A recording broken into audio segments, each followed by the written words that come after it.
नमस्कार दोस्तों, स्वागत है आप सबका जैन इन्वेस्टर्स यूट्यूब चैनल में। दोस्तों आज हम एक ऐसी इंडस्ट्री के बारे में बात करने वाले हैं जो काफ़ी लोगों का पसंदीदा सेक्टर है, काफ़ी लोगों की पसंदीदा इंडस्ट्री है दोस्तों।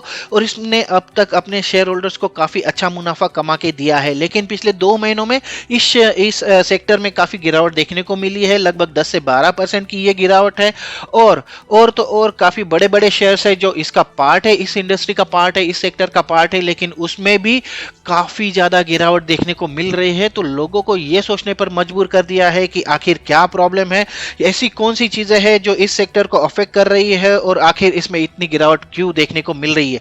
तो आइए आज हम देखने वाले हैं दोस्तों रबर इंडस्ट्रीज के बारे में, रबर सेक्टर के बारे में। और इसमें बड़ी और बुरी खबर है, हमारे लिए अफेक्ट कर रही है और उसके साथ साथ दोस्तों इसमें गिरावट का कारण बन रही है। और अंत में हम उन शेयर की लिस्ट भी देखने वाले हैं जिन शेयर पर इस गिरावट का काफी ज्यादा असर होता हुआ दिख रहा है। तो आइए आगे बढ़ते हैं। सबसे पहले देख लेते हैं कि रबर इंडस्ट्रीज का प्रॉब्लम क्या है। कोरोना महामारी से उबरने के बाद टायर इंडस्ट्री की तरफ से रबर की बड़ी मांग होती दिख रही थी, जिससे इसके भाव काफी मजबूत हो गए थे दोस्तों।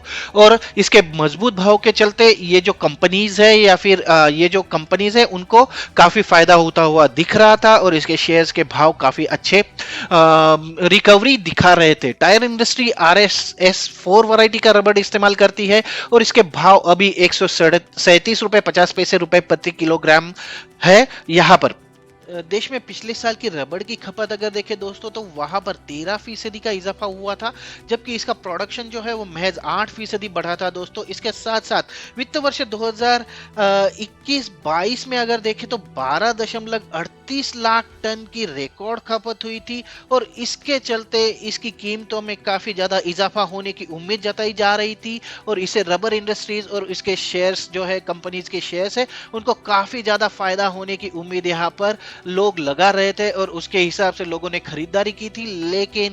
लेकिन दोस्तों पिछले कुछ महीनों से बहुत ज्यादा डाउन हो रहे हैं ये शेयर्स। तो ऐसे में सवाल ये जरूर है कि क्या है प्रॉब्लम, क्यों ये इंडस्ट्री डाउन जा रही है, आखिर क्या प्रॉब्लम है, जबकि इस इंडस्ट्री में काफी अच्छे शेयर्स ऑलरेडी मौजूद है दोस्तों। तो इसमें आइए हम इस पर जरूर नजर डालने वाले हैं। सबसे पहला रीजन तो ऑब्वियसली दोस्तों चाइना में कोरोना से रबर इंडस्ट्री को बड़ा झटका लगा है दोस्तों। पिछले कुछ महीनों से अधिक सप्लाई भी हो रही है और चीन में कोरोना के चलते अंतरराष्ट्रीय स्तर पर रबर की कीमतें जो है वो गिर रही है दोस्तों। चीन में कोरोना महामारी तेजी से फैल रही है तो यह सख्ती बढ़ भी रही है और इसके वजह से चीन में कोरोना के फैलने से रबर इंडस्ट्री को झटका इसलिए लग रहा है क्योंकि ये सबसे बड़ी कंज्यूमर चीन जो है वो सबसे बड़ा कंज्यूमर है रबर इंडस्ट्री का और इसका असर कारोबार पर भी दिख रहा है।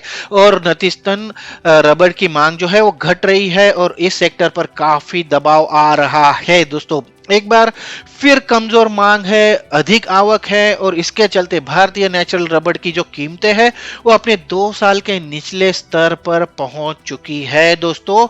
तो काफी ज्यादा बड़ी खबर और बुरी खबर यहां पर देखने को मिल रही है।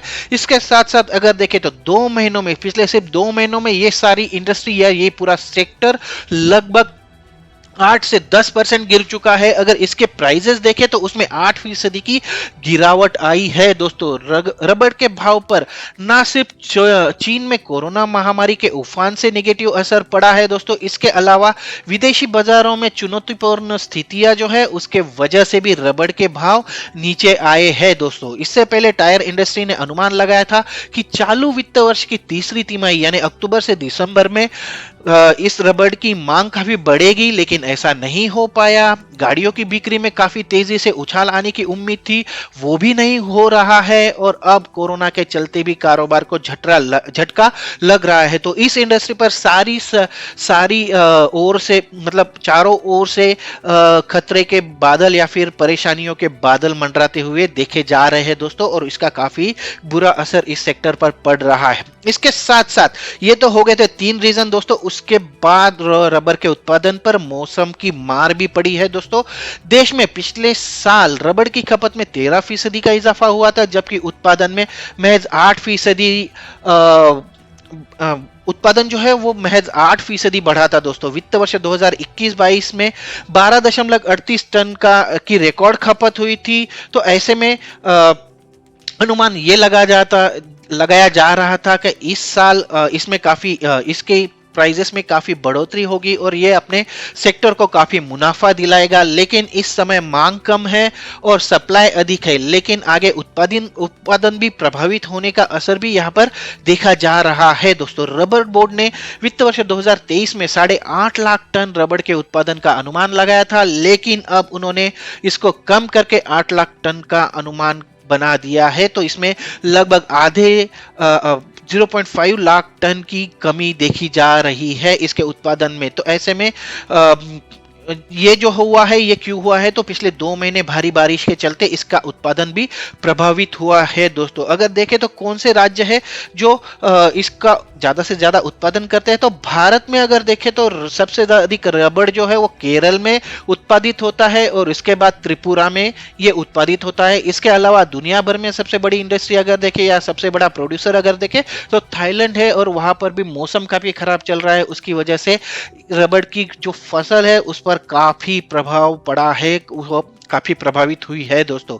लेकिन उत्पादन तो गिर रहा है दोस्तों। तो ऐसे में नॉर्मली होता है कि प्रोडक्शन अगर कम है तो उसके जो रेट है वो हायर लेवल पर जाते हैं, लेकिन ऐसा यहाँ पर होने की संभावना काफी कम है दोस्तों। उत्पादन गिरने के बावजूद भी इसके रेट में तेजी के आसार नहीं दिखाई दे रहे हैं। रबड़ की फसल प्रभावित होने के चलते उत्पादन जरूर प्रभावित हुआ है, लेकिन इसकी कीमतों पर खास असर नहीं दिखेगा, क्योंकि पिछले 5 महीनों से सप्लाई की तुलना में इसका स्टॉक लगातार अधिक है और कोरोना के साथ साथ मंदी के चलते भी इसकी मांग प्रभावित हुई है दोस्तों। रबड़ के मांग में गिरावट का असर रबड़ और इसके प्रोडक्ट्स बनाने वाली कंपनियों के शेयर पर काफी गहरा दिख रहा है।